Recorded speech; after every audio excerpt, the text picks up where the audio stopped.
आज मणिपुर के महान स्वतंत्रता सेनानी चेंग जापाओ डोंगेल की पुण्यतिथि है, जिन्हें चेंग जापाओ कुकी के नाम से जाना जाता है। वे उन कुकी नेताओं में से एक थे जिन्होंने 1917 से 1919 के कुकी विद्रोह के दौरान ब्रिटिश सत्ता पर सवाल उठाया था।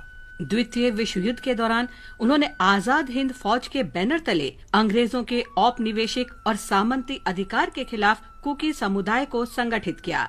वे डोंगल कबीले के शहर एसन के प्रमुख थे।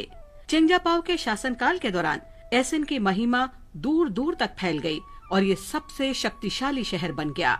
ब्रिटिश सरकार ने चेंग जापाओ डोंगल के उदय और कुकी समुदाय के विद्रोह को भारत के पूर्वी हिस्से के लिए एक गंभीर खतरे के रूप में देखा।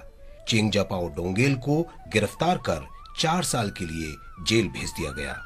भारत को आजादी मिलने के बाद सरकार ने कुकी नायकों की बहादुरी और उनके द्वारा लड़े गए स्वतंत्रता संग्राम की याद में कुकी इन के निर्माण के लिए अनुदान दिया, जो आज इम्फाल शहर के केंद्र में स्थित है। भारत के स्वतंत्रता संग्राम के इतिहास में चेंग जापाओ डोंगल का नाम सम्मान और श्रद्धा के साथ लिया जाता रहेगा।